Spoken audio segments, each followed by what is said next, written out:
Hi, I'm Wendy Zukerman, and you're listening to Science Versus from Gimlet Media. This is the show where we pit facts against foreskins. On today's show, circumcisions. To snip or not to snip? So how many circumcisions do you reckon you've performed? That's a good question. I think we could say that more than 1,000. That's a lot of willies. Well, yeah.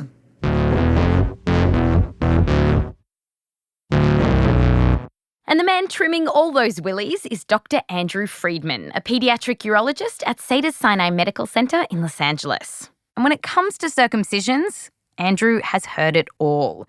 He's heard from anxious parents who don't know what to do, grown men who wish they still had their foreskins, and even teens struggling with their bodies. He told us about this one teenager who came to him asking to get cut because the other guys at school were teasing him for being uncircumcised. And Andrew was like, dude, it's not about the foreskin. They're teasing you. They're not going to stop teasing you if you have a circumcision. Did you really tell him that? Yeah, because I do believe that. And he was the kind of kid who's kind of an awkward kid, a little socially awkward. I mean, like, he's the kid who's going to get teased. And it's unfortunate, but he didn't need to change his body. It wasn't like the kids were going to say, "Oh wow, now you're a really cool guy because now you look like your penis looks like my penis. Come over to my house and we'll play football." You know, it's just life doesn't work that way. Okay, so Andrew doesn't think a circumcision will save you from bullies, and he's spent a lot of time thinking about this. Several years ago, Andrew was asked to help write a review for the American Academy of Pediatrics, weighing up the pros and cons of circumcisions. And some people think there are a lot of cons. In fact, there's a group of people called intactivists. And they say it's better to leave the penis as it is. In other words, intact. They argue that this surgery is totally unnecessary and it's cruel. After all, you're taking a healthy baby and then cutting off a part of them. People wrap up a lot with their penis. And I have received thoughtful letters from adult men who feel like something was taken away from them and are really angry. So, do these intactivists have a point? And if you're a parent trying to make this decision for your baby, what are you supposed to make of all this? To find out, we are entering the foreskin firestorm ourselves and asking, 1, what are the risks of getting a circumcision? Could it hurt the baby? 2, what are the benefits? Can it prevent infections like UTIs or more serious stuff like HIV? And 3, as weird as it is to think about your baby growing up and having sex, we have to ask, could this affect his sex life? And yes, there are religious and ethical questions about circumcision. But I'm a science journalist, not a rabbi. So today, we're focusing on the scientific questions. Because when it comes to circumcisions, there are lots of willies. Well, yeah. But then there's science. Science versus circumcision is coming up just after the break.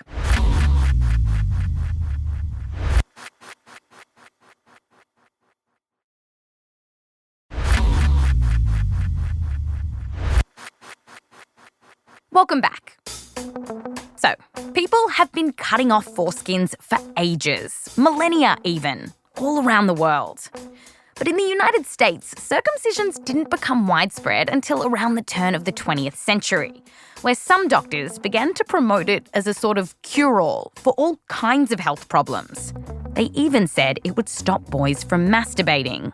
But where there's a willy, there's a way. By the 1970s, though, more and more people started questioning, why are we doing this? And today, fewer and fewer parents are choosing this for their kids. According to the most recent stats from the Centers for Disease Control, around 40% of baby boys born in the US didn't get circumcised. And in some parts of the country, intact boys are actually in the majority. So, did these kids dodge a bullet? Our first question for today. What are the risks of this surgery? Because lopping off a baby's foreskin sounds pretty scary. Andrew, our pediatric urologist, told us that one common device you can use... Sort of looks like a cigar cutter. Yeah, a cigar cutter. Here's how it works. The foreskin is separated from the head of the penis, pulled forward. And then you clamp it down and you basically just cut straight across. The way that circumcisions are done with this, like, cigar cutting tool, like, you would think that like, a lot could go wrong often.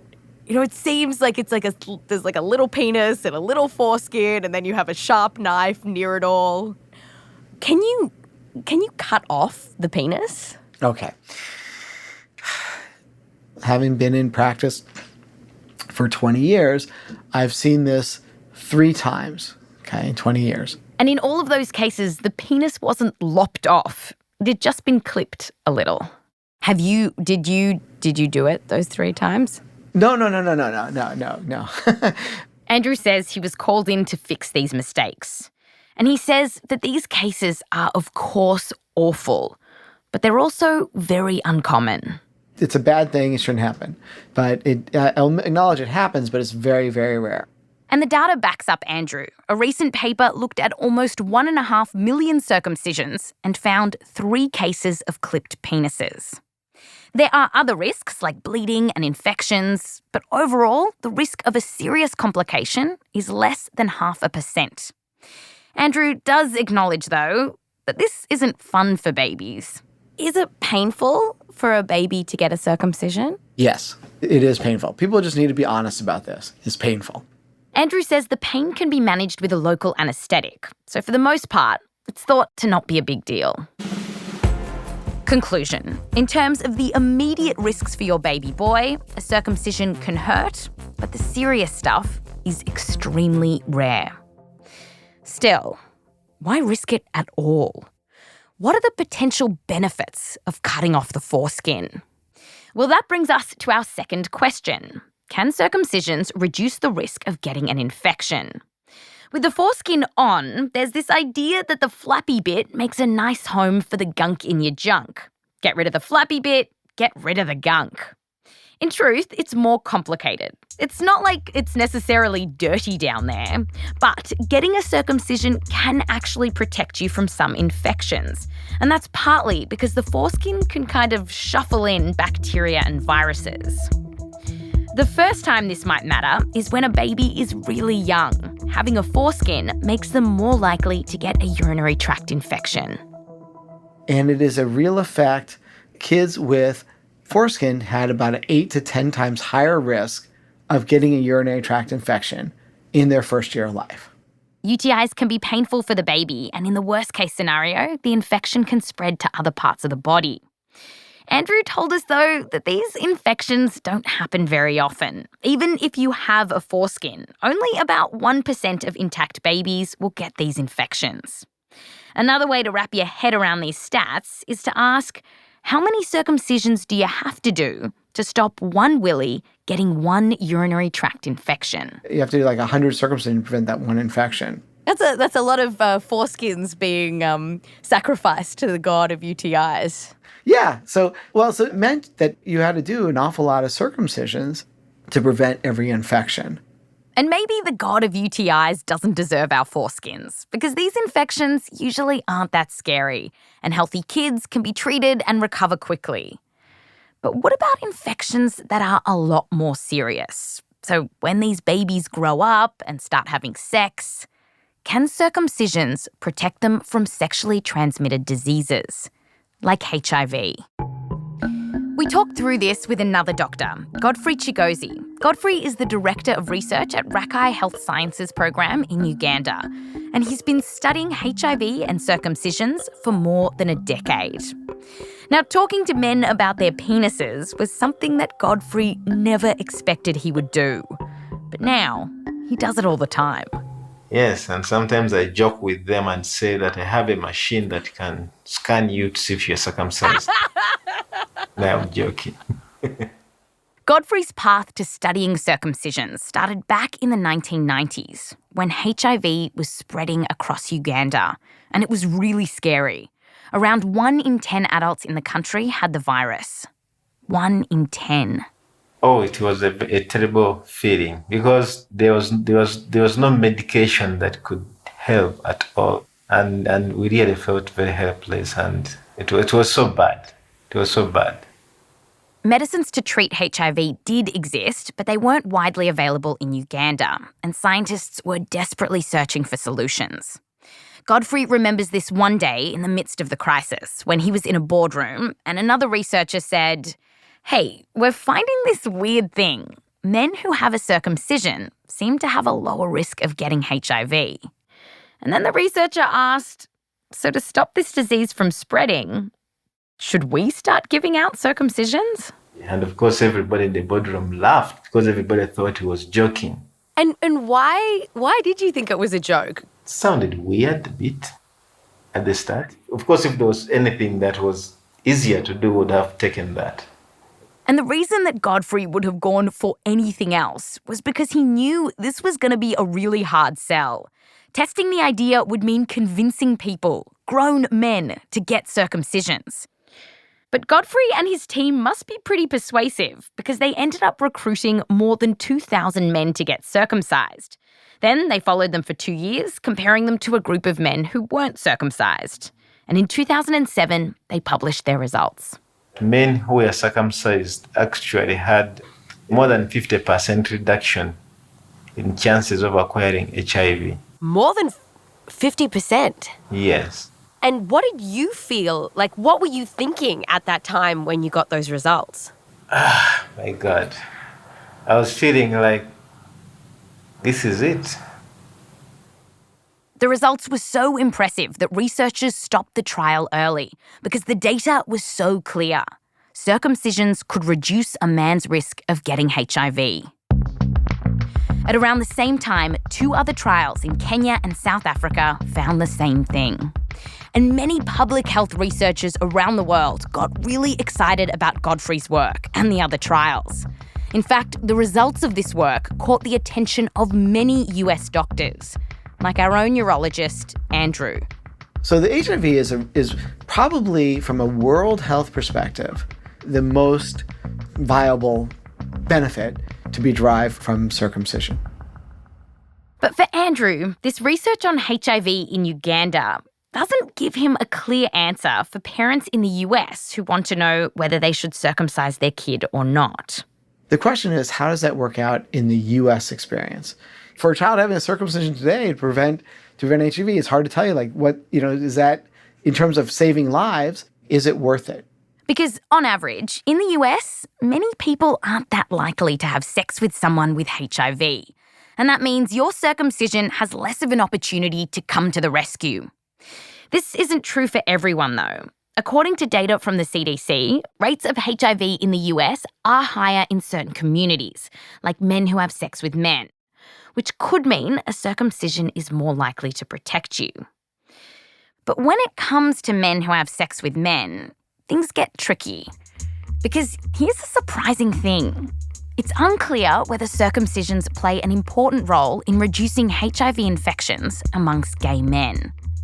The majority of the really good studies that we have are in straight men. So that's HIV. And what about other sexually transmitted infections? Well, circumcisions have also been shown to help with genital herpes and HPV. It cuts the risk of having those diseases by roughly 30%. Conclusion. When it comes to infections, circumcisions do reduce the risk of UTIs in babies, and they can reduce the risk of some sexually transmitted infections like HIV, herpes, and HPV. So, that's infections. But after the break, we change positions and find out whether circumcisions can mess up your sex life. Can snipping off the foreskin change the sensitivity of your penis? That's coming up after the break.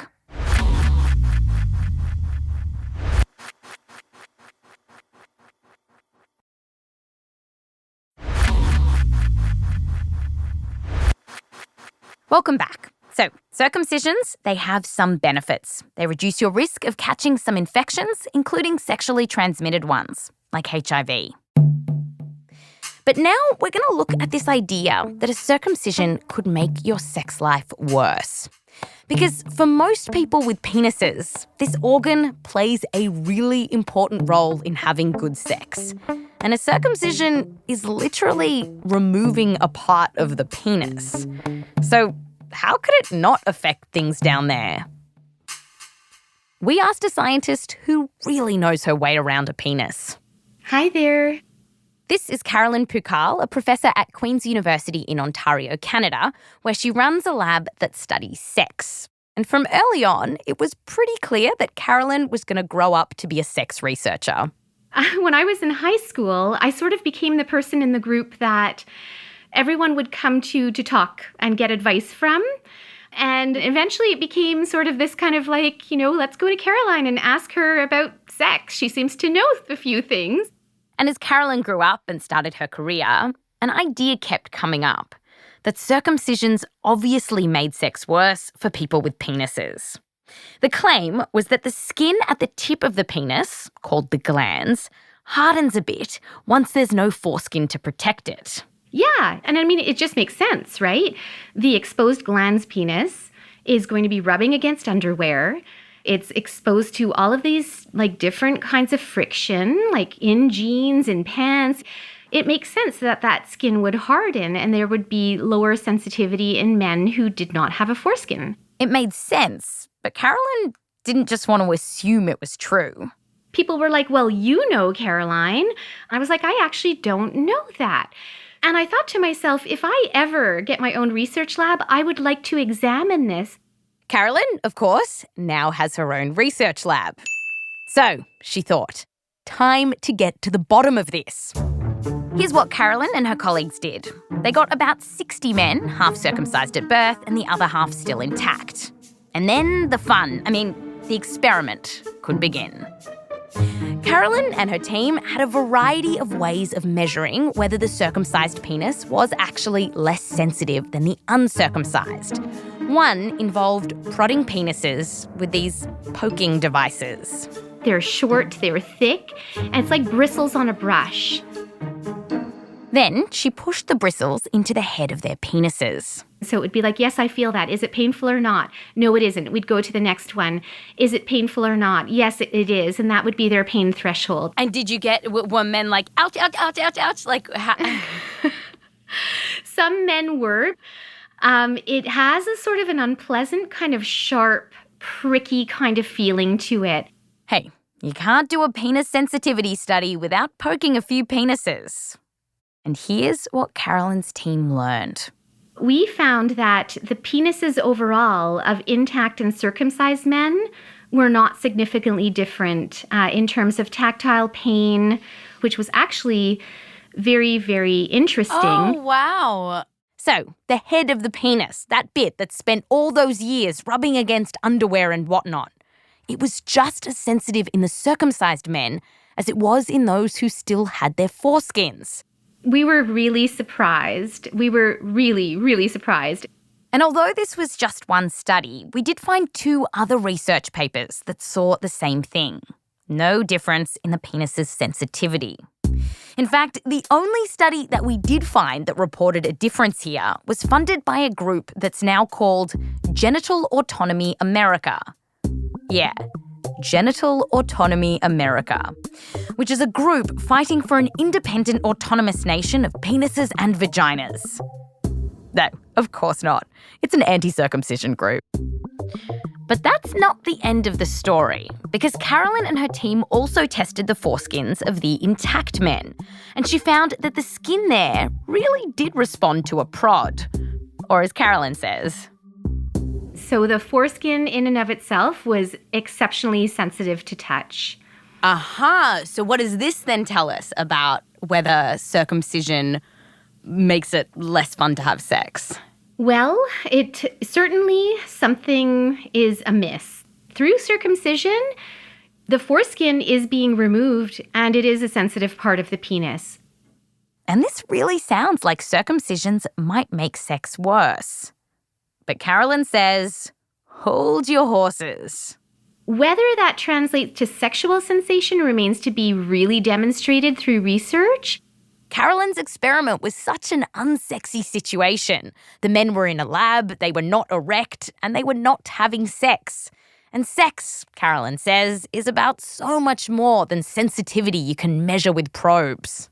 Orgasms include more than just the genitals that are involved. And so it really depends on novelty. It depends on one's state of mind. It depends on comfort with the partner. It's more of a sort of a whole body experience.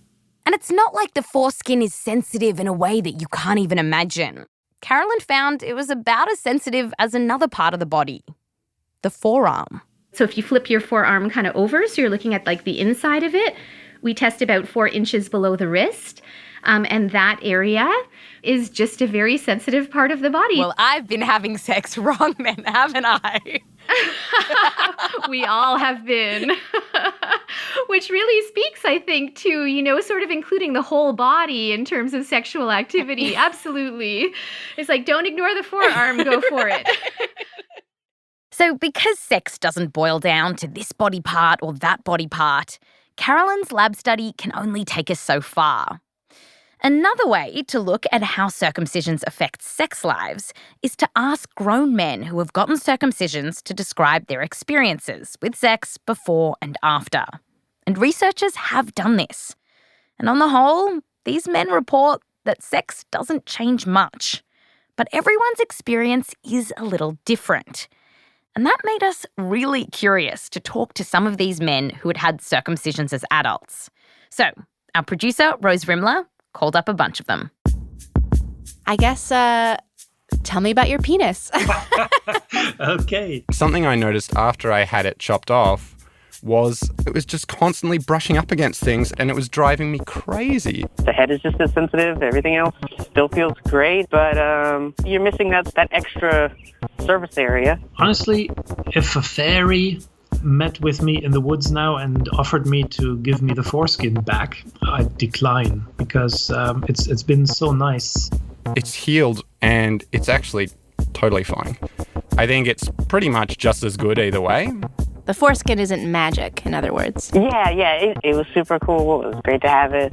Thought mine looked all right, but it's no great loss. To bring this to a head, a recent review paper found that there wasn't hard evidence to support the idea that circumcisions make sex worse for men. Certainly, millions of circumcised men around the world still really, really enjoy sex. That's not the case for everyone, though. During Caroline's research on circumcisions, she found a group of people who have real issues with their circumcised penises. I did come across some people who actually seemed very traumatized by their lack of foreskin. Some of them told Caroline that they were upset that something important to them had been removed from their body and they didn't have any choice in it. Some blamed their long-lost foreskins for a lack of sexual confidence or for their body issues. So when you put it all together, do you think that being intact increases your chance of having better sex?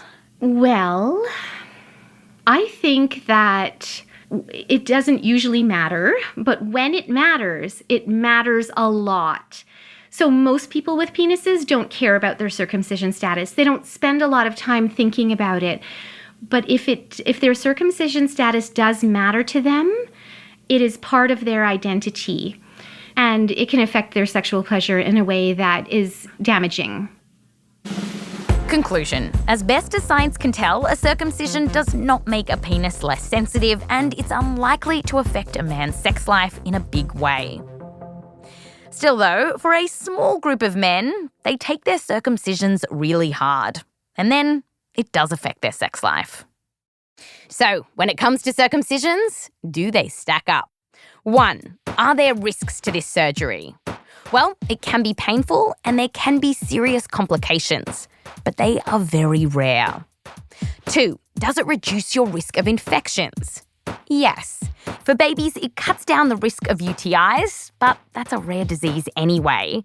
And when that baby grows up and starts getting laid, it can reduce their risk of HIV, HPV, and herpes. 3. When it comes to men's sex life, does it put a damper on things? It's unlikely getting snipped plays a huge role in sexual pleasure for most men. So what are we to make of this? Well, when Andrew, our circumcision guru, and his team at the American Academy of Pediatrics wrapped up their review, what did they say? We felt that the benefits outweighed the risk enough that people who want it should be allowed to have it, should have access to it. But it doesn't have enough benefit to say everybody ought to have it. To cut to the chase? To be fair, the benefits are very, very modest. The risks are very, very modest. So to Andrew, either choice is valid. And when he had to make the decision, it actually wasn't about the medical benefits. So I have a son. My son is 14. When he was little, did you decide to give him a circumcision? Yes, I did decide to do a circumcision. At the time I did it, I didn't feel like I was doing it as a doctor. I was doing it as a religious ceremony. I'm a practicing Jew, and in our traditions, we do the circumcision on the 8th day. And how did you feel as a scientist that you were making this big decision for your son based on religion? You're not one thing. So I'm not a scientist 24/7. I mean, like all people, we're complicated. And that's why you have to kind of respect that it's a messy decision. I mean, we want to try to make this a black and white decision where you just, you punch a bunch of numbers into a computer and you spit out the right answer. But it's not that way. It's a messy decision. Andrew says Americans should just get used to the idea that there will be different kinds of penises. In fact, he envisions a world, a better world, a beautiful world, where every sort of penis has its place in the rainbow. Why do all penises have to look alike? Why can't some people do one thing and some people do another, and let families do what they feel is best for them? Someday, maybe.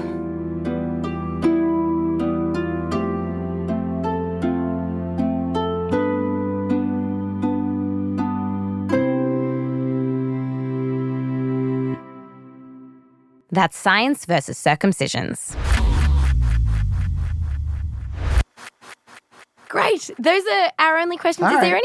anything you wanted to add? To anyone out there, if you have any comments or concerns about anything I've said, please send your email to scienceversus. Sorry, there's something wrong with the connection here. We're going to have to leave you there. We have a big favour to ask. If you listen to Science Versus, even just every now and then, we'd love for you to fill out a survey. We want to know what you like about the show, what you want more of, what you want less of. Tell us. Go to scienceversus.show/survey. That's scienceversus, sciencevs.show/survey. Thank you. This episode has been produced by Rose Rimler with help from me, Wendy Zukerman, along with Shruti Ravindran and Meryl Horn. Our senior producer is Kaitlyn Sawrey. We're edited by Blythe Terrell, additional editing help from Caitlin Kenney. An extra thanks to Soraya Shockley and Saidu Tejan-Thomas. Fact-checking by Michelle Harris, mix and sound design by Emma Munger, music written by Bobby Lord and Emma Munger. Recording assistance from Gideon Brower, Ryan Delaney, Tom Wayne Harris, and Bahizi Ignatius. For this episode, we also spoke to Dr. Jenn Bossio, Dr. Aaron Tobian, and a bunch of folks at the CDC. Thank you so much. A special thanks to the parents and circumcised men who spoke with us for this story, as well as Frank Lopez, and to all my family and Joseph Lavelle Wilson. We're off next week, but we'll be back in 2 weeks, and then we're tackling Lyme disease. Should you be afraid of it? Physicians don't want to go near these patients. The patients are regarded as lepers. They don't want to go near them with a 10-foot pole. I'm Wendy Zukerman. Back to you next time.